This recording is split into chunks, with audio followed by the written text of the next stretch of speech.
Pemirsa Intens Investigasi. Heboh dan sekaligus mengejutkan.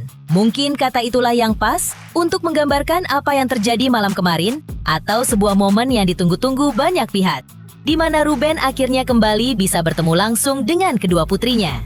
Lebih istimewa lagi, pertemuan ini juga menjadi kemunculan pertama Sarwenda di depan publik sejak berbagai permasalahan.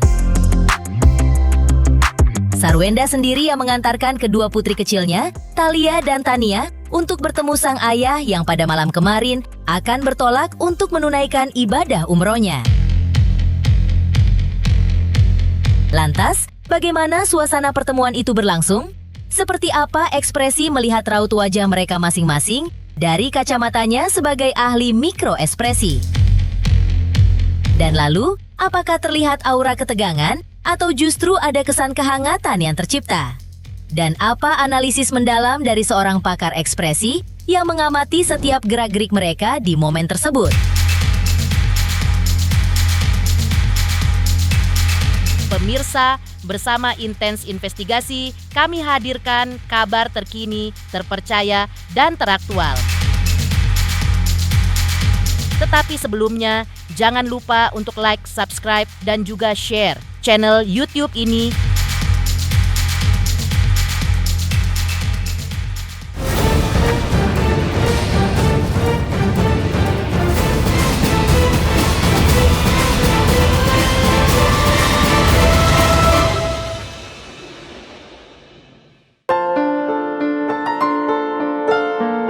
Pemirsa Intens Investigasi, malam tadi menjadi momen yang sangat bersejarah bagi mantan pasangan Ruben Onsu dan Sarwenda setelah melewati masa-masa sulit dan berbagai perdebatan yang tak kunjung reda.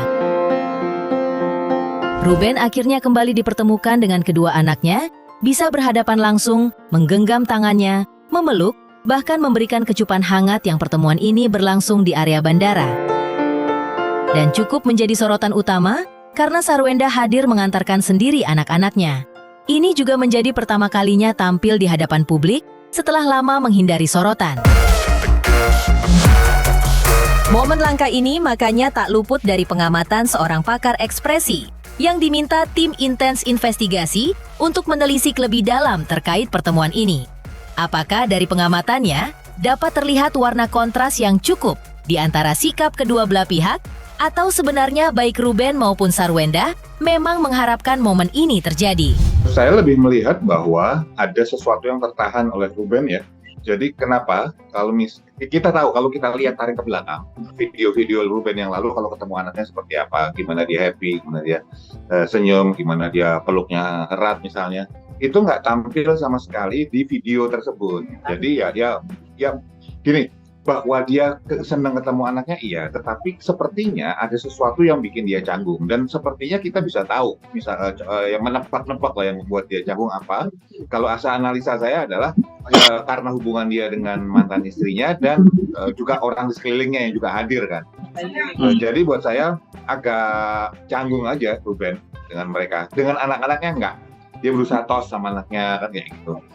Tapi dengan istrinya, mantan istrinya, dan juga orang sekeliling mantan istrinya, buat saya itu yang membuat dia gerakannya dan ekspresi wajahnya jadi lebih ketahan, lebih canggung lah. Jadi kalau buat saya sama ya, mantannya Ruben, dia berusaha tersenyum, tapi kalau kita lihat senyumnya itu senyum ketahan, senyum terus bukan senyum lepas yang senyum anak-anak saya ketemu bapaknya nih, nggak kayak gitu, nggak kayak gini senyum lepas seperti itu, tapi yang ini kencang nih, ini bagian sini nih, yang pas selesai juga kan mau pas Ruben salaman sama Sarwenda gitu kan, kayak gini sedikit gitu, tapi nggak sampai menyentuh gitu, kayak waktu masih jadi istri.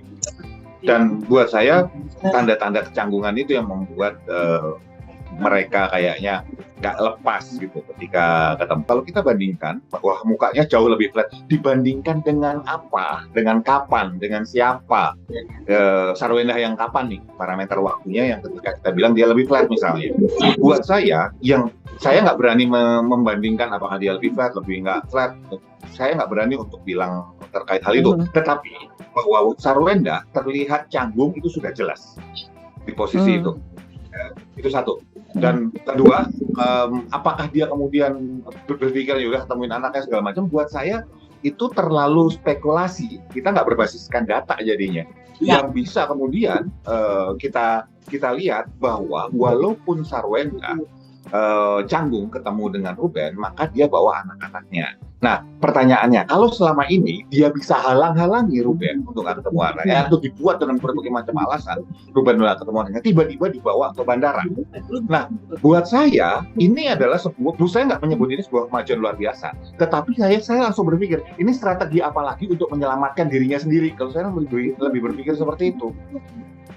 Karena kenapa? Selama ini hujamannya kan ke Sarwenda, ke Sarwenda. Padahal dia istilahnya tidak mudah buat bapaknya ketemu sama anak-anaknya selama ini. Nah, tiba-tiba setelah diserang netizen, setelah permintaan maaf yang nggak minta maaf dan nggak tulus sama sekali itu, gitu ya. Kemudian kenapa dia kemudian mau melakukan hal ini? Kalau saya sih sederhana berpikirnya, oh ini adalah strategi berikutnya supaya dia tanda petik bisa menerima agak disimpatiin oleh netizen, dan tentu saja ini hubungannya dengan misalnya katakanlah dia live, kemudian jualannya dia dan sebagainya. Buat saya itu. Tidak hanya Sarwenda, pakar ekspresi sepertinya juga dapat menelisik langsung raut wajah yang memancarkan kebahagiaan yang sulit disembunyikan. Sejak pertama kali bertemu, senyum tak lepas dari bibirnya. Ruben terlihat terus memeluk, mencium, dan memastikan keberadaan anak-anaknya di dekatnya. Menurut analisis pakar ekspresi, senyum dan perhatian yang ditunjukkan Ruben itu bukan sekadar pura-pura, melainkan cerminan perasaan lega dan bahagia yang mendalam setelah sekian lama menunggu momen ini. Senyum kan artinya buat banyak orang, senyum itu artinya kan istilahnya bahagia ketika ketemu apapun, apakah sesuatu atau seseorang. Nah, buat saya sekali lagi Ruben senang ketemu anaknya, senang, makanya bisa tersenyum, kemudian tos, peluk, megang kepala anaknya, dan beberapa kali diulangin seperti itu. Itu artinya adalah bahwa sekali lagi Ruben masih merasa bahwa bisa jadi ada yang sesuatu yang membuat dia tertahan ketemu anaknya sehingga dia cukup nyaman lah bisa ketemu anaknya sebelum dia berangkat. Pertanyaannya kan bukan masalah senyumnya. Senyum yang ditampilkan Ruben itu yang kemudian tidak hanya ke anak-anak tapi juga orang sekelilingnya, itu buat saya senyum yang ditahan dengan kecanggungan. Tadi katakanlah ada orang-orang sekelilingnya dia yang biasanya tanda petik kita lihat di konten, kita lihat di misal apakah Instagram, TikTok dan sebagainya, itu orang-orang yang tanda petik itu ngata-ngatain dia, ngomongin dia di belakang kan kayak gitu. Tentu saja ini membuat Ruben kalau buat saya sah untuk canggung. Tetapi orang-orang itu ya di sisi mantan istrinya kan juga hadir di situ. Itu yang membuat kemudian wajar sekali siapapun di posisi Ruben akan tetap melakukan hal itu. Yaitu apa? Canggung. Tapi mereka juga canggung dan itu cukup terlihat di mana senyumannya, tarikan senyumannya itu bukan senyuman lepas, tapi senyuman sopan lah ya. Tetapi kalau kita bicara melihat kondisi Ruben yang ketawanya, senyumnya canggung, ketahan, tapi dia sekali lagi masih menyempatkan diri ketemu anak-anaknya. Buat saya tidak mungkin untuk Ruben tidak tanda petik tidak terpikir untuk berbagai macam hal. Minimal berpikir ini ngapain lagi nih orang nih, misalnya kayak gitu. Pasti, saya yakin Ruben juga berpikir itu. Tetapi dia masih menyempatkan waktu ketemu anak-anaknya karena saya paham bahwa Ruben bisa jadi melihat bahwa anak-anaknya tetap harus dijagain. Terlepas dari bahwa momen itu bisa jadi dipakai untuk Sarwenda mendapatkan simpati publik. Bahwa ada orang yang mungkin akan berpikiran, minimal Sarwenda berani mau menekuk egonya, mau mengalah, mau segala macam. Pihak Ruben pun buka suara terkait pertemuan antara Ruben dan kedua anaknya. Menurut Minola Sebayang, pertemuan itu tidak direncanakan. Sampai saat ini, Ruben belum menghentikan upaya gugatan hak asuh anak. Ini penjelasan dari Minola Sebayang selengkapnya. Mengenai masalah kenapa bisa bertemu, ini kami juga nggak tahu ya. Artinya kami juga mendapatkan berita itu tadi pagi. Kaget ya, karena terus terang kami tidak dapat informasi apapun dari Ruben ataupun dari timnya Ruben atau dari siapapun bahwa akan ada pertemuan sesingkat itu atau ada pertemuan yang antara Ruben dan anak-anaknya ya, di mana S katanya pulang dari Singapura, kemudian nunggu dan kemudian akhirnya adalah pertemuan singkat kemarin itu. Ya, jadi kami nggak mengetahui ya, artinya apakah itu udah dibicarakan sebelumnya ataukah memang kebetulan, kami tidak tahu. Tapi apapun juga kami ikut senang dan berbahagia kalau misalnya Ruben sebelum melaksanakan ibadah umroh bisa bertemu dengan anak-anaknya meskipun dalam waktu yang singkat. Karena langsung dia umroh kan, kemudian kita kan tidak ada komunikasi ya, belum ada komunikasi. Karena kita juga tidak mau mengganggu komunikasi dengan hal yang seperti itu yang akan mengganggu dia menjalankan ibadahnya di sana kan begitu. Nanti mungkin setelah pulang dari umroh mungkin kita akan ada pembicaraan. Tapi artinya seperti yang kami sampaikan, kami menyambut gembira artinya pertemuan tersebut, dan seperti yang berulang-ulang kami sampaikan bahwa pertemuan itu sebenarnya simple saja, sederhana saja, tergantung niat. Dan kita lihat kemarin ketika niat itu ada, keinginan itu ada dari S untuk mempertemukan anak-anaknya dengan Ruben, dengan situasi momentum apapun bisa dipakai untuk bisa anak-anak bertemu dengan ayahnya. Hanya saja kan bukan pertemuan yang seperti ini yang kita inginkan, kan begitu ya. Untuk melepas rindu oke, tapi kan bukan pertemuan seperti ini gitu. Pertemuan itu adalah berkumpul 2-3 hari dalam 1 minggu. Itu sesuai dengan apa yang disepakati bersama. Jadi jangan sampai nanti artinya kita berpikir bahwa dengan dipertemukan singkat seperti itu ya di bandara, terus kemudian itu dianggap sudah merupakan realisasi dari kewajibannya dia untuk memberikan waktu 2-3 hari dalam 1 minggu kepada Ruben. Ini yang harus juga dijaga, tapi kita tetap menyambut gembira, ikut berbahagia Ruben bisa bertemu dengan anak-anaknya, tapi bukan yang seperti ini kan. Tapi ini menurut kami adalah langkah yang baik, langkah yang positif. Mudah-mudahan kedepannya dapat dilaksanakan realisasi dari kesepakatan 2-3 hari dalam 1 minggu itu oleh S, dan ternyata kan ketika S mau melakukannya itu bisa terjadi kan gitu artinya. Dan itu membuat akhirnya hubungan anak dan ayah yang belakangan ini mungkin canggung ya. Ruben sendiri juga mengatakan kan bahwa dia juga nggak percaya diri kan gitu ya, karena seperti yang kita lihat pertemuan yang terakhir yang diposting di balik itu aja pun kan dia merasa tidak bebas berinteraksi dengan anaknya karena merasa diawasi.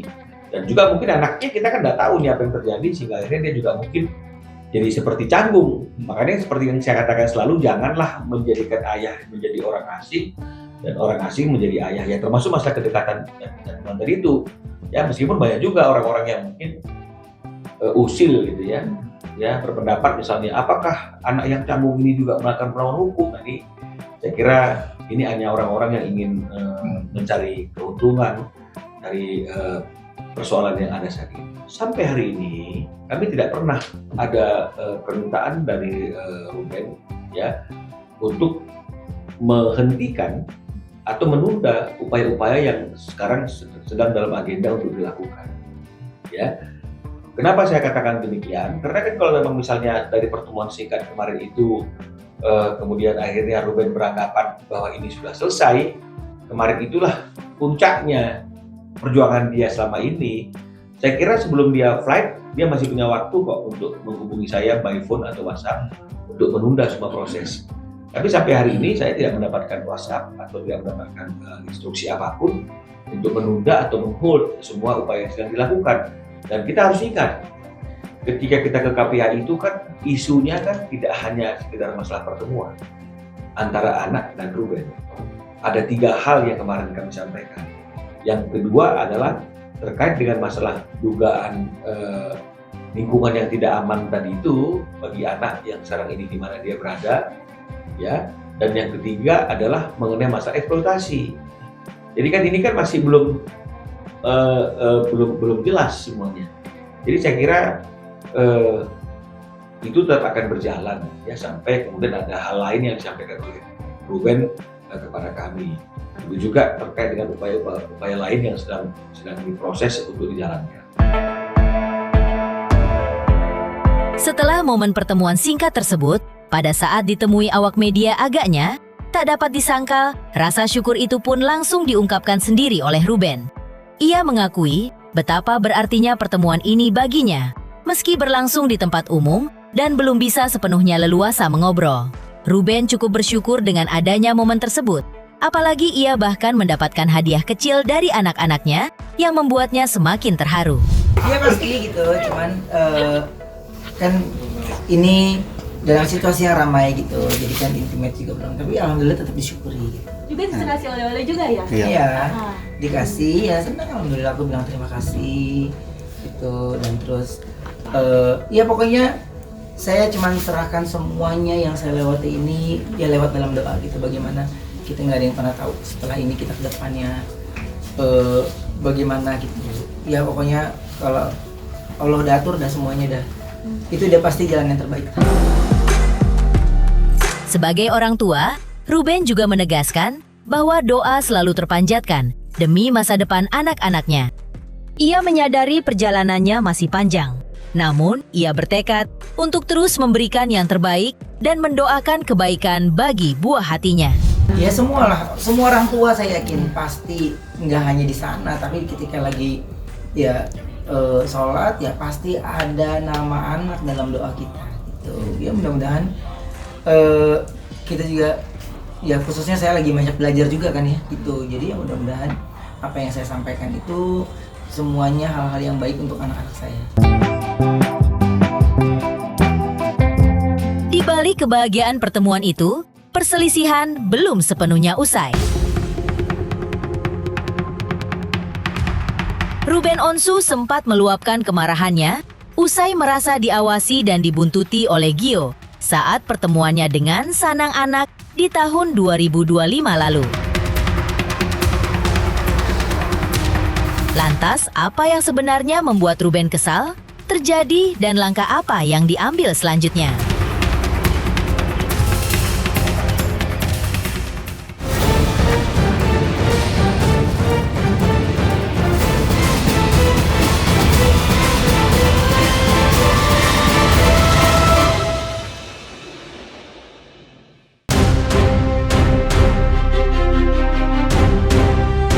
Meskipun momen pertemuan berjalan cukup baik, ketegangan sempat muncul menyusul insiden yang sempat terjadi sebelumnya atau di tahun 2025 lalu, di mana Ruben mengaku diikuti dan diawasi oleh sosok Gio, kekasih Sarwenda, saat pertemuannya dengan darah dagingnya itu.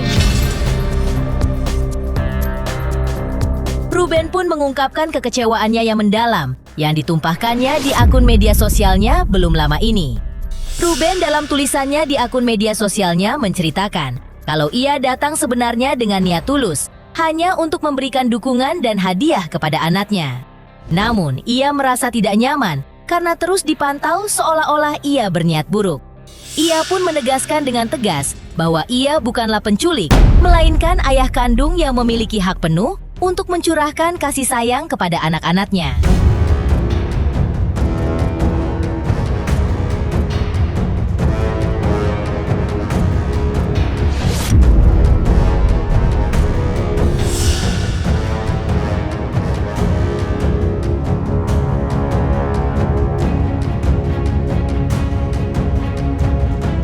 Menyikapi berbagai kejadian yang dinilai merugikan hak anak, Ruben Onsu bersama kuasa hukumnya Minola Sebayang belum lama ini pun kembali melangkah ke jalur resmi. Mereka mendatangi kantor Komisi Perlindungan Anak Indonesia atau KPAI untuk menyampaikan pengaduan lengkap beserta bukti-bukti yang dimiliki. Ya tadi udah ngobrol, udah berbicara, seperti ya pokoknya menceritakan semuanya. Apa aja pokoknya yang konsultasikan hari ini? Ya anak, cuma anak aja. Poinnya di anak, udah itu aja. Ya, jadi ini semuanya sudah kami sampaikan kepada pihak KPAI dan mereka juga tadi ketika kami sampaikan bukti-bukti yang berkaitan dengan masalah dugaan-dugaan penekanan secara fisikis itu ya ikut kaget gitu. Dan ini Ruben sampaikan belum pernah disampaikan ke publik. Jadi sangat kaget, sangat miris gitu. Ada situasi dan kondisi anak-anak itu diperlakukan seperti itu. Lantas apa saja poin penting yang diadukan oleh pihak Ruben? Dan bagaimana penjelasan hukum mengenai hak-hak anak yang harus dijunjung tinggi?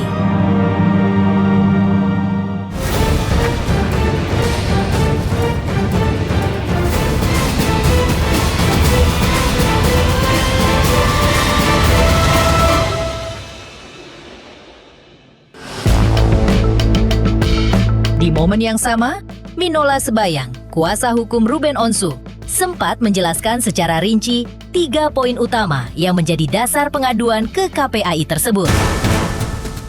Pertama, Ruben merasa hak dasar anak untuk bisa bertemu dan berkomunikasi secara layak dengan anak-anaknya seakan dikebiri. Kedua, pihaknya juga menduga adanya tekanan psikis atau pengkondisian yang membuat anak merasa tertekan dan tidak bisa menjadi diri sendiri. Hal ini dinilai sama berbahayanya dengan kekerasan fisik dan bisa memengaruhi pola pikir anak di masa depan. Dan yang ketiga adalah pihak Ruben menduga ada eksploitasi anak dalam kejadian ini. Minola menjelaskan bahwa anak tidak boleh dilibatkan dalam kegiatan pekerjaan yang mengorbankan waktu belajar dan istirahatnya, apalagi tanpa persetujuan dari kedua orang tua. Makanya Ruben yakin bahwa hal tersebut akan diterima oleh KPAI, sekaligus menjadi dasar untuk hal-hal yang akan dilakukannya ke depan. Jadi sebenarnya kan ini kan kita kan bicara tentang fungsi KPAI. Ya, jadi KPAI itu kan bisa menerima pengaduan atau laporan terkait dengan masalah anak. Yang pertama adalah hak anak untuk bertemu dengan orang tuanya. Yang kedua, ini bullying. Jadi anak itu kan harus bebas dari tekanan. Ya, di sekolah, dimanapun, termasuk di rumah. Nah, bullying itu kan bisa terbagi dua, fisik dan psikis. Nah, kalau misalnya kemudian patut diduga di dalam rumah itu sendiri ada suatu pengkondisian, ada suatu pressure yang membuat anak-anak itu tertekan dan tidak bisa menjadi apa adanya dirinya, baik itu berkaitan dengan masalah keinginan anaknya untuk bertemu dengan ayahnya jadi berubah, ya seperti yang sering saya sampaikan. Kalau di ruang publik saja mereka tidak segan-segan untuk melakukan sindiran-sindiran, hinaan-hinaan kepada ayah daripada anak kandungnya sendiri, ya tidak menutup kemungkinan di ruang tertutup hal itu juga sering dilakukan. Kemudian yang ketiga adalah terkait dengan masalah mengeksploitasi anak. Ya, anak juga tidak boleh, artinya itu dibawa ke dalam satu lingkungan pekerjaan atau dipekerjakan yang mana kita menganggap bahwa itu adalah di luar jam belajarnya anak. Jadi jangan menggunakan jam istirahat anak itu untuk melakukan hal-hal yang seperti itu yang harusnya ini mendapatkan persetujuan bukan hanya daripada ibunya tapi juga dari ayahnya. Karena seorang anak pasti lahir dari seorang ibu dan juga memiliki seorang ayah. Ini yang tidak pernah terjadi karena seperti yang tadi kami sampaikan, Ruben ini tidak pernah dilibatkan berkaitan dengan masalah hal apapun, tidak pernah didiskusikan terkait dengan masalah hal apapun jika itu berkaitan dengan masalah anak.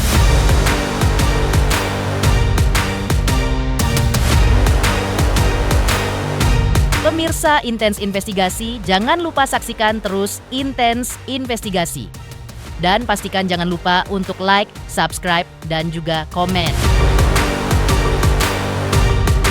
Terima kasih juga atas kesetiaan pemirsa atas pencapaian jumlah subscriber yang kini menuju 4 juta subscriber channel Intens Investigasi.